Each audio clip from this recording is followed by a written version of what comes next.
Ang plano para sa sariling PBA Arena sa Pasig ay opisyal nang inilipat sa Quezon City ngayong taon, noong 2024, unang tiningnan ng Philippine Basketball Association, PBA, ang MetroWalk sa Pasig bilang potensyal na lokasyon para sa kanilang itatayong Coliseum.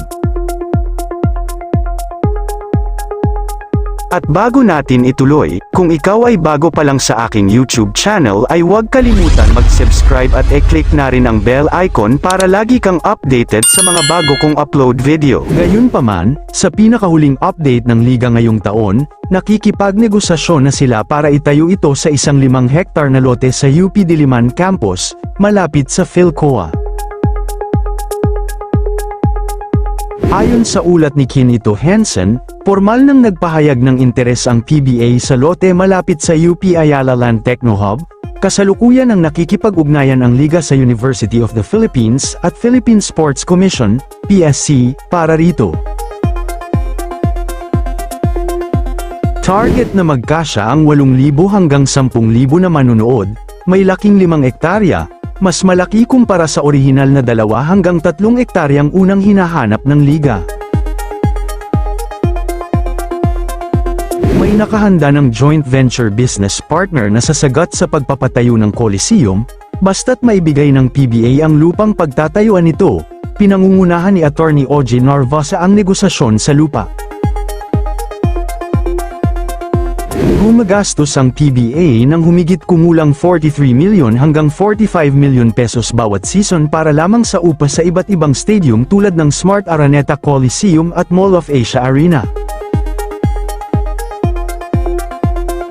Sinabi ni PBA Board Chairman Ricky Vargas at Vice Chairman Al Francis Chua na tila ginagawa silang yoyo sa palipat-lipat na schedule ng mga laro dahil sa kawalan ng permanenteng tahanan, target ng liga na masimulan ang pagpapatayo nito bago o kasabay ng kanilang ika-50 season.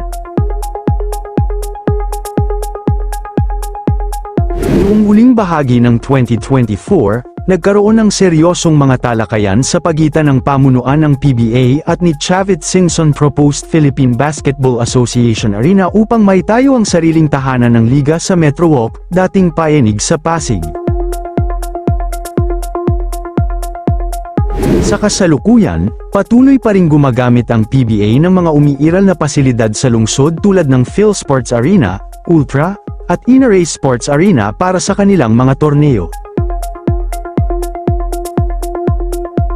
Malaki ang ipinagbago ng kasikatan ng Philippine Basketball Association, PBA, kumpara noong nakaraang mga dekada, bagamat ito pa rin ang pinakamatandang profesional na liga sa Asia. Marami ng fans ang nagpapahayag ng pagkadismaya dahil sa ilang mahahalagang dahilan. Madalas punahin ng fans ang tila kawalan ng balanse sa liga, ang mga malalaking korporasyon gaya ng San Miguel Corporation, SMC, at MVP Group ay madalas makakuha ng mga pinakamahuhusay na manlalaro mula sa mas maliliit na koponan, na tinaguriang farm teams. Ilan sa mga manlalaro, gaya ni Kai Soto, Renz Abando, at RJ Abarientos, ang pumipiling maglaro sa ibang bansa tulad ng Japan B-League o Korean Basketball League, KBL, dahil sa mas malaking kita at mas malawak na exposure.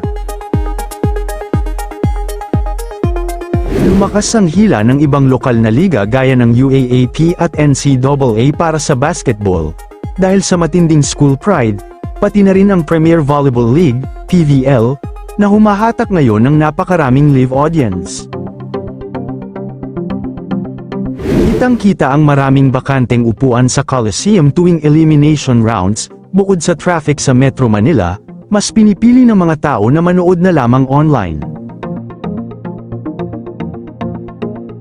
Bagamat matumalang nanunood ng live sa arena, maliban kung laro ng Barangay Ginebra o kung nasa playoffs na, ipinapakita ng mga opisyal na datos mula sa Nielsen na mataas pa rin ang TV ratings at digital viewership ng PBA, milyon-milyon pa rin ang sumusubaybay sa mga laro sa pamamagitan ng telebisyon, RPTV, at live streaming sa YouTube at Facebook.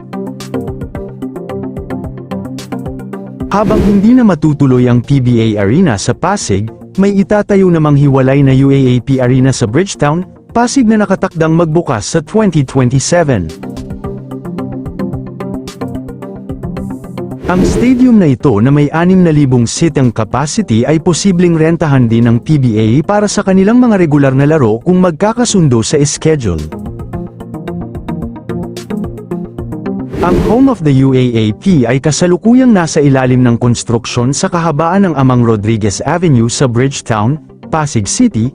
Itinatayo ang pasilidad sa pakikipagtulungan ng Akari Lighting and Technology Corporation upang magsilbing opisyal na tahanan ng mga liga sa kolehiyo. Nagsimula ang konstruksyon matapos ang groundbreaking noong huling bahagi ng 2025, target itong buksan para sa Season 90. May hugis infinity o figure 8 na sumisimbolo sa 8 miyembro ng unibersidad. Ang panlabas na ilaw ay maaaring magpalit-palit ng 8 kulay depende sa kung sinong koponan ang naglalaro o nananalo.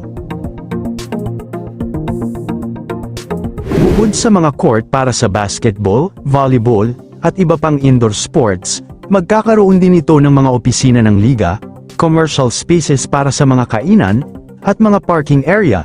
Hindi nito papalitan ang mga malalaking venue tulad ng Smart Araneta Coliseum o Mall of Asia Arena para sa mga finals games, ngunit magsisilbi itong pangunahing hub at training venue ng UAAP.